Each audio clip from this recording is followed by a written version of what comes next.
Hi there guys, this is Suriname PS and well, today is actually make this a side note. Those who aren't just kind of interested, this is just an update, no review or something. So those who have something else to do or better to do, please you can skip this video. This video I'm making on the occasion of an auspicious day. Today is 5th of November 2010, and today happens to be a day which marks the kind of win of good over evil. It is, my dear friends, the day they call what we Indians call Diwali. First off, happy Diwali to all of you. May this auspicious day bring you, let's see, prosperity, wealth, health, and happiness from this day and always onwards. From my family to your family. Well, let's have some religious talk. What exactly is Diwali? Like all, even I would like to talk about my religious festivities. I'm no different from you guys. So let's see. Diwali is kind of, like I said, it's basically a day when good won against evil. There are 3-4 stories regarding this. First up is the famous one, Ramayana. If you guys have read it, I think the Western zone calls it Ramayana. I don't care. It's just called Ramayana in my country. So let's see. In that story, I'll tell you in brief, all the stories in brief. In that story, there's Prince Ram and his better half, which who we call rather, with respect, Mother Sita. So yeah, and now Mother Sita was a beautiful lady, and then in Sri Lanka they laid a very knowledgeable, truly knowledgeable, powerful, and an immortal demon king called Ravan. So what happened was, though knowledgeable he was, but he was kind of let's see, I don't know what to call it, a bit of evil, since he was a demon king.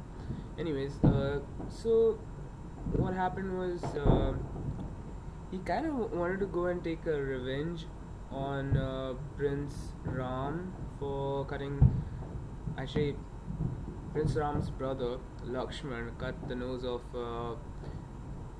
Rooplekha, I think that was the name of Ravan's sister. So what happened was, Ravan got angry, so he went to take revenge. Over there he saw Mother Sita and he was very attracted towards her. So what happened was, he abducted her and then took her to Sri Lanka and then started the war, basically against good versus evil. And in the end, Mother Sita was rescued. The whole Sri Lankan empire, in the sense his empire, was burnt, and Sri Ram, who was a reincarnation of a god, I think, yes, Lord Vishnu. So yeah, he basically won over the immortal. Okay, now you may ask, how did he kill an immortal? Well, the thing is, though immortal, there was a point, supposedly in his belly button, supposedly, a point where he could be killed. Actually, the god which gave him immortality, Lord Shiva, he knew that, okay, this guy is evil also, so therefore he needs to have a weak point, so that in the long run, if he really turns out of hand, then somebody can actually kill him. So yeah, so Sri Ram hit the belly button somewhere. Supposedly it's a belly button, the weak point, but I don't know. I do not know.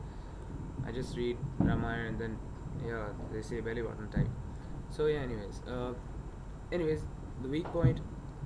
End of story was like, Ravan's dead.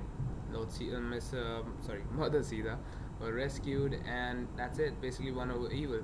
And this festivities, which the video I'll upload soon enough, and the pictures, with the pictures showing you the festivals, how we celebrate it, how colorful it is outside, And you must be hearing noises outside. Those are firecrackers being bursted today. Actually, Diwali is also said the day of light. And since Sri Ram was coming from, in a sense, a long journey from Sri Lanka, what is said and what is done is basically all in the whole wide nationwide you'll see lightings because of a simple reason. We are lighting our houses to welcome Sri Ram and Mother Sita back into our country. And since they're gods, obviously everyone wants to welcome them. Yeah, and that was one. The other story is kind of, there's a chap, a prince rather, again, who was very devoted to God and knew that truly there's no one greater than God. He'd worshipped God.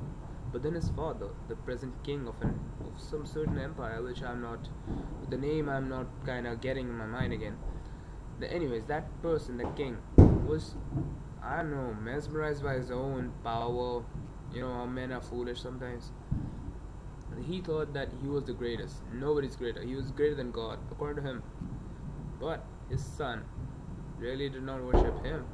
He worshipped God. Because he knew, in reality, God is the greatest. Now this kind of angered the father, because the father thought, I'm greater than God, he should worship me.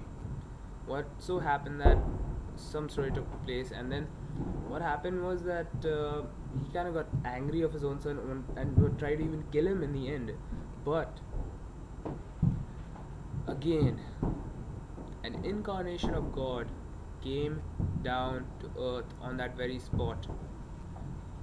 The reincarnation is said to be, let's see, I think his name is Narasimha, Lord Narasimha, and then he was a kind of a hybrid of basically, you know, like the Minotaur has a bull head.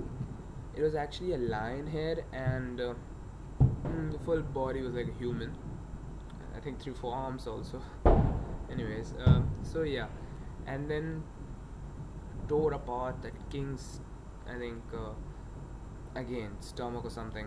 He tore it apart, killed him, and basically saved that chap, the son, the prince, whatever you call it. So that's again somewhat good over evil. And let's see, there's one more story which I don't seem to remember, but then yeah, it's related to one of the goddesses. Excuse me. I think it's Mother Saraswati. I don't seem to remember.